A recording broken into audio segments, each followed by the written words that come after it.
अस्सलाम वालेकुम बच्चों, कैसे हो आप लोग। आज हम पढ़ने जा रहे हैं सेकेंड ईयर फिजिक्स के टॉपिक ब्राउनियन मोशन को।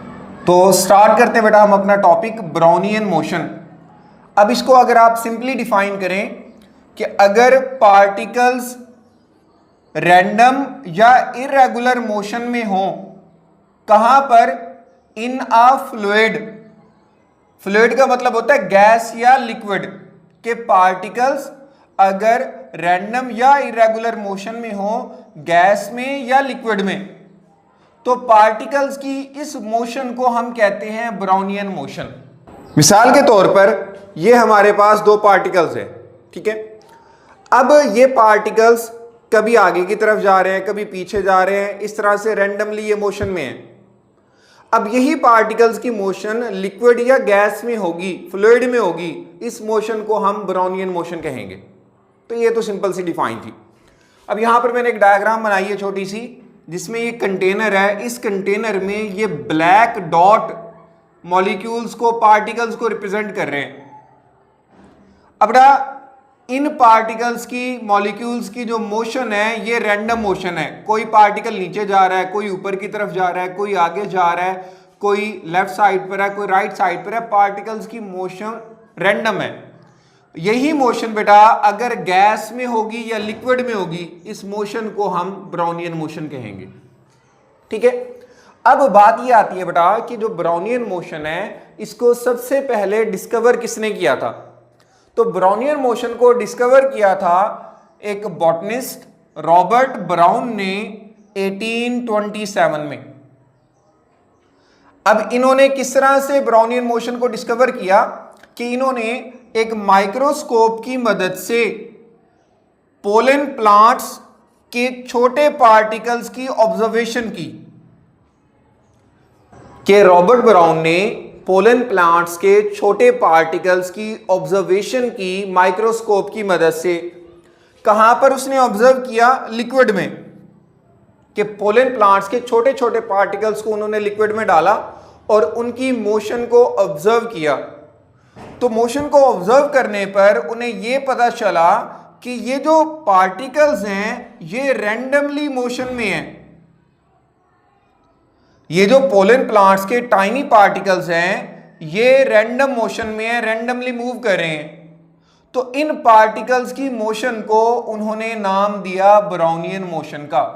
और ये काम हुआ था 1827 में। ये बात आपने इंपॉर्टेंट एमसीक्यू के लिए बेटा याद रखनी है। अब इन पार्टिकल्स को बेटा बाद में नाम दिया गया डस्ट पार्टिकल्स का। ये जो पोलन प्लांट्स के टाइनी पार्टिकल्स हैं जिनकी ऑब्जर्वेशन उन्होंने की, उनको नाम दिया गया डस्ट पार्टिकल्स का। बाद में फिर 1905 में आइंस्टाइन ने रॉबर्ट ब्राउन की इसी थ्योरी को मजीद अच्छे से एक्सप्लेन किया।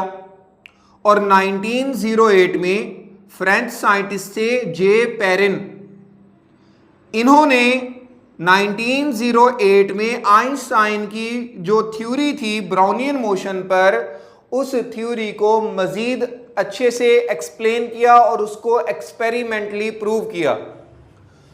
तो जे पेरिन ने ब्राउनियन मोशन की थ्योरी को जब प्रूव किया तो 1926 में जे पेरिन को नोबेल प्राइज भी मिला था।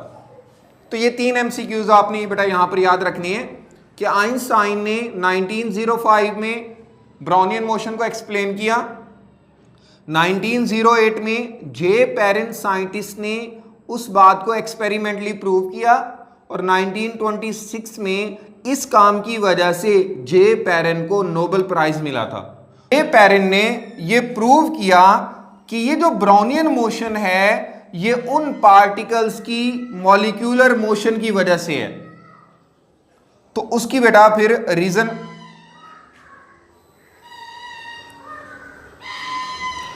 अब आ जाते हैं बेटा कि ब्राउनियन मोशन होती कैसे है, उसकी वजूहात क्या है। अब इसी बात को बेटा हम कुछ इस तरह से एक्सप्लेन करते हैं कि ये हमारे पास एक कंटेनर है जिसमें गैस के मॉलिक्यूल्स हैं। अब बेटा आपको ये पता है कि गैस के जो मॉलिक्यूल्स होते हैं ये आज़ाद होते हैं और ये अपनी मर्जी से किसी भी तरह से मोशन में आ सकते हैं। अब जब गैस के मॉलिक्यूल्स मोशन में होंगे तो ये एक दूसरे के साथ टकराएंगे, जाहिर सी बात है आजाद हैं तो ये ऐसे टकराते रहेंगे एक दूसरे के साथ। जब ये एक दूसरे के साथ टकराते हैं, टकराने पर इनकी डायरेक्शन या इनका पाथ चेंज होता है, क्योंकि जाहिर सी बात है बेटा अगर हमारे पास दो पार्टिकल्स हैं और दो पार्टिकल एक दूसरे के साथ टकरा रहे हैं, टकराने पर ये एक दूसरे में अपनी एनर्जी को ट्रांसफर करेंगे, मोमेंटम को ट्रांसफर करेंगे और इनकी जो डायरेक्शन होगी, पाथ होगा, वो चेंज हो जाएगा। जैसे बेटा इनकी डायरेक्शन चेंज होगी, डायरेक्शन के चेंज होने पर इनकी जो मोशन होगी वो रैंडम हो जाएगी और इसी रैंडम मोशन को बेटा हम ब्राउनियन मोशन कहते हैं। और यही बात बेटा आपने इसके कॉजेज में बतानी है कि ब्राउनियन मोशन की वजह क्या है। Gas molecule change its path after colliding with another molecule, कि गैस के मॉलिक्यूल अपना पाथ या अपनी डायरेक्शन को चेंज कर लेंगे जब वो एक दूसरे के साथ टकराएंगे। Repeated collision make molecule in random और जिगजैग पाथ। अब बेटा जब वो बार बार एक दूसरे के साथ टकराएंगे तो उनकी जो डायरेक्शन होगी वो ज्यादा चेंज होगी। जब बार बार डायरेक्शन उनकी चेंज होगी तो उनका जो पाथ बनेगा वो रैंडम होगा या जिगजैग होगा, कभी मॉलिक्यूल ऊपर जा रहा है कभी नीचे जा रहा है, इस तरह से जिगजैग मोशन में होंगे, रैंडम मोशन में होंगे। और इस दौरान जैसे बेटा मैंने आपको बताया कि जब वो एक दूसरे के साथ टकराते हैं तो वो मोमेंटम और एनर्जी को ट्रांसफर करते हैं या एक्सचेंज करते हैं ड्यूरिंग कोलिजन। ठीक है, तो ये आपने बेटा कॉजेज में बताना है। नेक्स्ट आता है बेटा कि ये जो पार्टिकल्स इस कंटेनर में थे और एक दूसरे के साथ टकराकर ब्राउनियन मोशन में आते हैं, तो इन पार्टिकल्स की जो स्पीड है वो किन चीजों पर डिपेंड करेगी। तो आपने बेटा नेक्स्ट इसमें बताना है फैक्टर्स इन्फ्लुएंसिंग पार्टिकल स्पीड। यह अलग से शॉर्ट क्वेश्चन आता है कि ब्राउनियन मोशन में पार्टिकल की स्पीड किन फैक्टर से इन्फ्लुएंस होती है या डिपेंड करती है।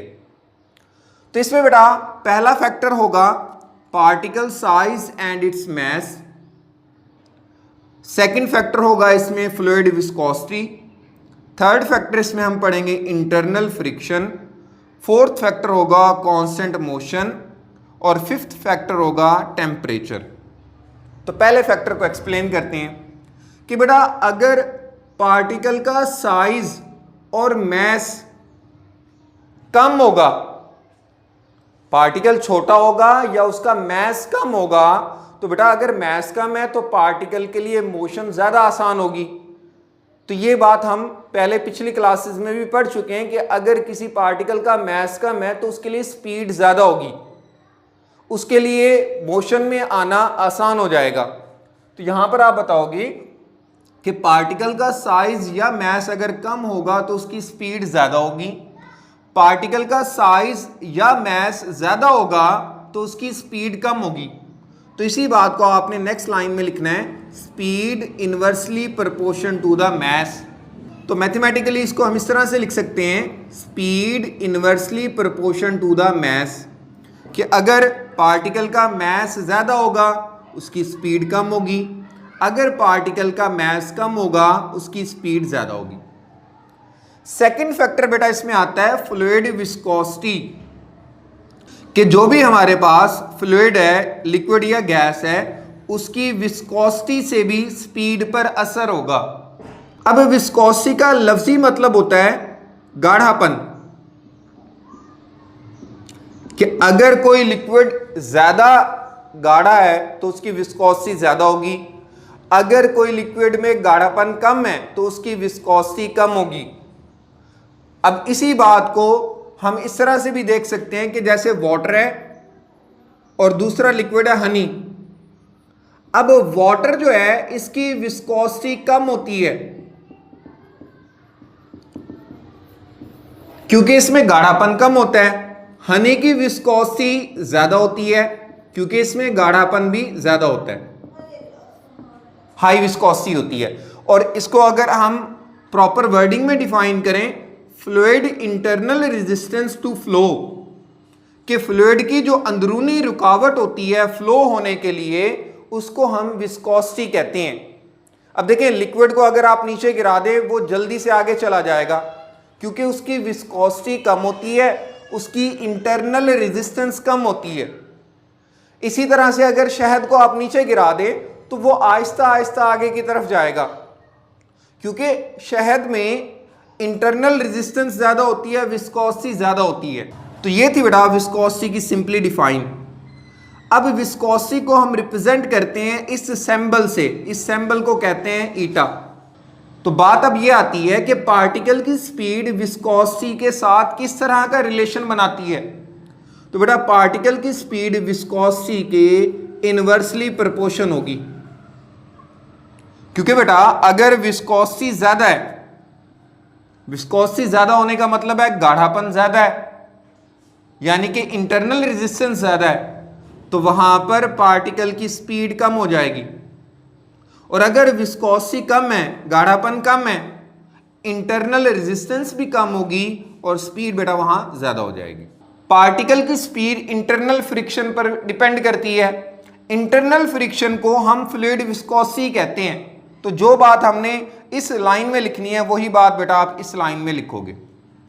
नेक्स्ट आते हैं कि पार्टिकल्स अगर कॉन्स्टेंटली मोशन में होते हैं तो उनकी स्पीड ज्यादा होगी, अगर कॉन्स्टेंटली मोशन में नहीं होते उनकी स्पीड कम होगी। तो ये फोर्थ पॉइंट हो जाएगा कांस्टेंट मोशन का। फिफ्थ पॉइंट है बेटा कि पार्टिकल की स्पीड टेम्परेचर पर डिपेंड करती है।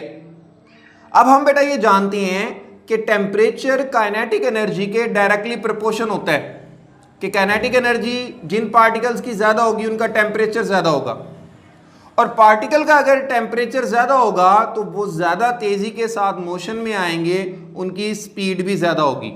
तो यहां आप बताओगे कि speed directly proportional to the square root of the temperature.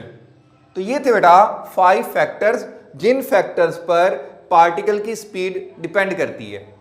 तो ये था बेटा आज का हमारा लेक्चर। नेक्स्ट लेक्चर में बेटा हम काइनेटिक थ्योरी ऑफ गैसेस को डिटेल में एक्सप्लेन करेंगे। तब तक के लिए अल्लाह हाफिज।